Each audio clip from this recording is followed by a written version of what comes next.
মমতাজ লেখছে বুকটা ফাইটা যায়, বুকটা ফাইটা যায়। বন্ধু যখন বউ লইয়া আমার বাড়ির সামনে দিয়া রঙ্গ কইরা হাইটা যায়। এই গান লেখছে নি, ওরে সালাম লেখছে। ফাড়াত মলম দ্যাম, ফাড়াত মলম দে ফির সারা। এই 2000 গান লেখ কেলানি, এটা মুহের কথা না, এটা ফাইজলামি না। বাংলাদেশের বালা বালা গীতিকার আছে, ব্যাকবাডেনের গান তো এবারে কয় সালাম সরকার একটা গান গাইছে। সুনীল বাবুর এসো আবদার করে, দাদা একটা সালামের গান গাই ভাই। কই সালার করে সালার, আমি সালামের গান গাইতে পাইছি।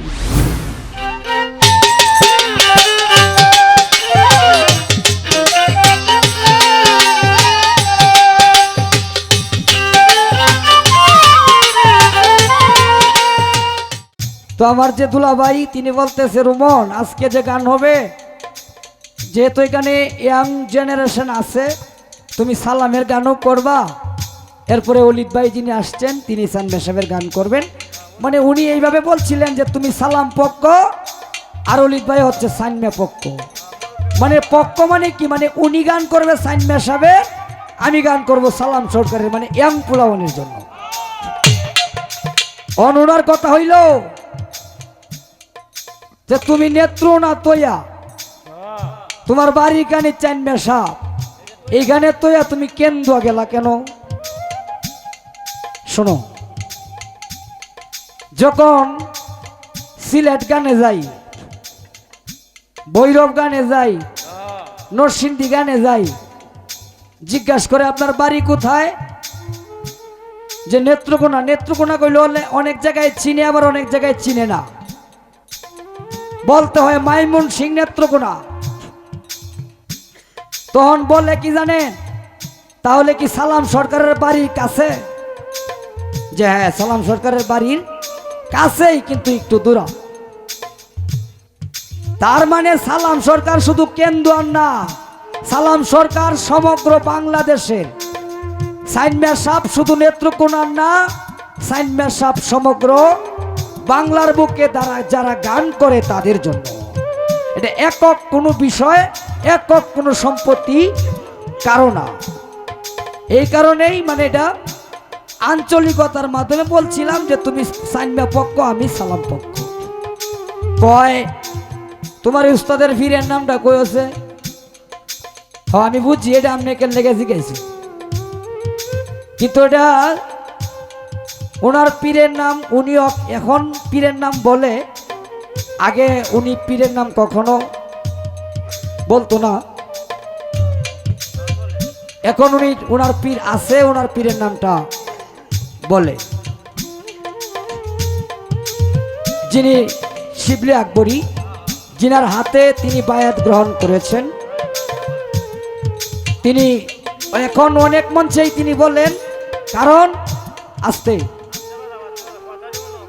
ফির সারা এই 2000 গান লেখ কেলানি, এটা মুহের কথা না, এটা ফাইজলামি না। বাংলাদেশের বালা বালা গীতিকার আছে, ব্যাকবাডেনের গান তো এবারে কয় সালাম সরকার একটা গান গাইছে। সুনীল বাবুর এসো আবদার করে, দাদা একটা সালামের গান গাই ভাই। কই সালার করে সালার, আমি সালামের গান গাইতে পাইছি না। কয় না, যদি একটা গাইতাই। যে কোনো জায়গায় গেলাম, বাংলার যে কোনো জায়গায় গেলাম, সালামের গান আবদার মানুষ করেই। এটা কি ফির না ধরে এমনি এমনি হয়েছে নাকি? ফাইজলামি। হ্যাঁ, তার ভিতরে যদি কিছু না থাকতো, সে যে রাসূলের শান্ডি লেখছে, এটা বাংলার জগতে কোনো শিল্পী লেখে না, এটা খালি কইলে হইতো না। আর লেখলেও এর মতো মার্কেট কোনো গান পায় নাই। সে যে গানটাই লেখে, এই গানটাই মার্কেট। এই যে কয়েকদিন আগে লেখছে আমিরউদ্দিন সাহেব, আমার মাটিরও পিঞ্জিরায় সোনার ময়নারে তোমারে পুষিলাম কত আদরে। ওরে সালাম লেখছে, পাগল হইয়া পাগল ডাকে কোন পাগলে, পাগলির জীবন ধন্য হইতো পাগলারে পাইলে। আকারে এই গানটা দেখো হেডারে খাইয়ালছে। সালমা লেখছে, ওমর বানিয়া বন্ধুরে একটা তাবিজ বানাইয়া দে, মরিয়া গিয়াছে বিয়ারও স্বামী স্বপনে আইছে। সালাম লেখছে কি জানেন, ওমর শিল্পী বন্ধুরে তুমি জানো না যে রোগের রুগী তুমি ডাক্তার পাইতা না।